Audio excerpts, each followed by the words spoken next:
Good afternoon, I'm Sean Yao, and this is One News Now. Thousands of OFWs quarantined in Metro Manila are set to return to their respective provinces later this week. Concerned government agencies are now working double time to provide land and air transport to the workers. Here's the report. President Duterte orders a sending home of some 24,000 returning OFWs who have been quarantined in various hotels and ships in Metro Manila. The Labor Department says the Philippine Coast Guard and the Overseas Workers Welfare Administration will send 8,000 OFWs home daily in the next 3 days. According to Labor Secretary Silvestre Bello III, starting today, bus trips to Bicol, Ilocos, Cagayan Valley, car, and the Central Luzon will be available. Flights to Cagayan de Oro, Tacloban, Bacolod, Davao, Cebu, Iloilo, and Zamboanga will likewise be arranged. Latest figures from the Department of Foreign Affairs show that the number of repatriated overseas workers have breached the 29,000 mark. Meanwhile, of more than 22,000 swab tests conducted by the Philippine Red Cross on returning OFWs, 465 have tested positive for the disease as of May 21.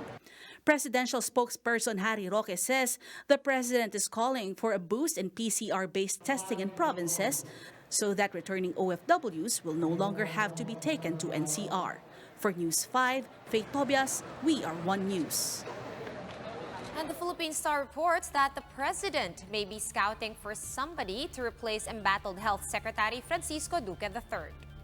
Citing multiple sources, including one cabinet member, the Star reported that the supposed planned removal of Duque comes amid calls for him to step down over his much criticized handling of the country's COVID-19 crisis. In April, several senators filed a resolution calling for Duque's resignation due to a failure of leadership. However, it was rejected by the president. Presidential spokesman Harry Roque also recently went on record to say that Duque still enjoys the chief executive's trust and confidence. And researchers from the University of the Philippines warned that a spike in COVID-19 cases could happen if quarantine measures are eased.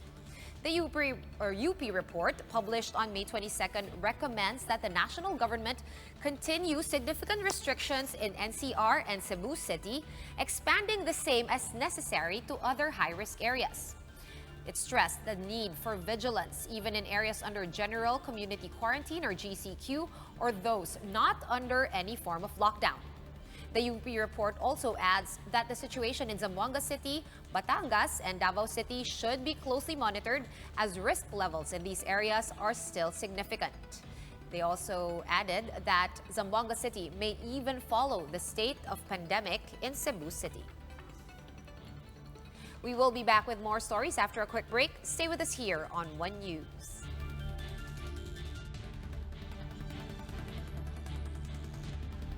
Welcome back to One News Now. With the ongoing health crisis, devotees in Antipolo, Rizal are experiencing a different kind of religious pilgrimage for this year. During the Holy Week and in the month of May, faithful usually swarm to the Antipolo Cathedral or the National Shrine of Our Lady of Peace and Good Voyage. But this time around, they are nowhere to be found, at least physically. Brother Francis Edward Baasis, a seminarian of the Diocese of Antipolo, says the church is reaching out through social media. Online efforts include masses, holy hours, and even pastoral activities such as spiritual seminars and donation drives. Meanwhile, in Muntinlupa City, the government has finally allowed tricycles to resume operations starting today, but under stringent sanitary measures. For the details, let's bring in Marlene Alcaide, joining us live from Muntinlupa. Marlene, how's day one of tricycle commuting going over there? Yes, Sean, tricycles here in Muntinlupa are supposed to be back on the streets this morning. But up to this time, NBP Toda in Poblacion, Muntinlupa is still waiting for their odd-even scheme stickers and queue passes from city's tricycle regulatory unit.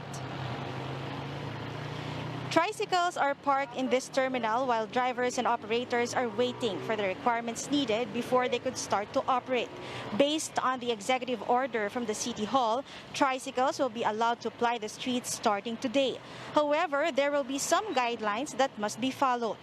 To ensure that social distancing will still be observed and the number of tricycles on the streets would still be limited, an odd-even coding scheme for tricycles will be implemented. Odd-numbered tricycles will be allowed to operate only on Mondays, Wednesdays, and Fridays, while even-numbered tricycles will be allowed to operate on Tuesdays, Thursdays, and Saturdays. No tricycle will be allowed to ply the streets of Muntinlupa on Sundays.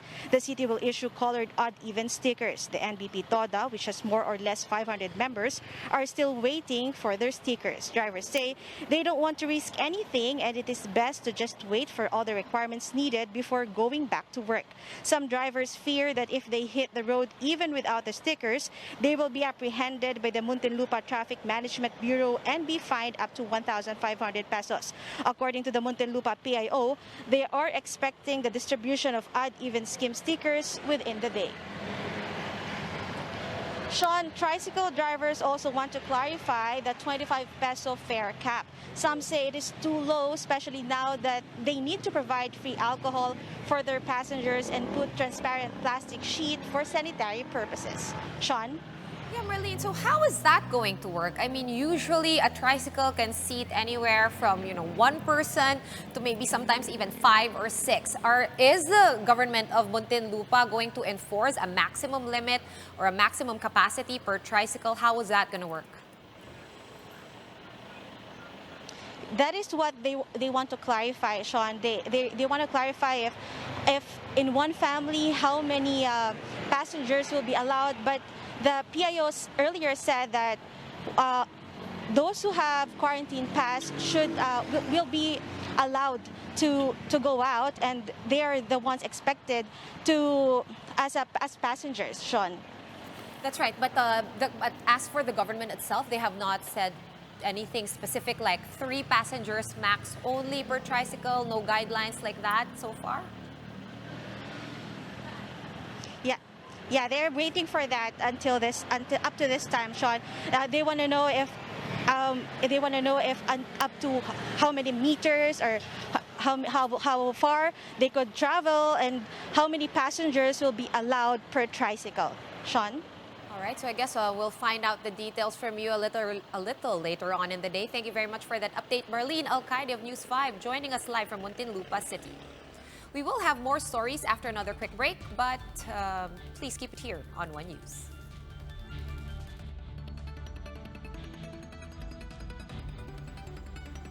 Good afternoon. You're still with us here on One News Now. The supply of crystal meth or shabu in East and Southeast Asia continues to expand and diversify even amid the coronavirus pandemic, and that is according to the United Nations.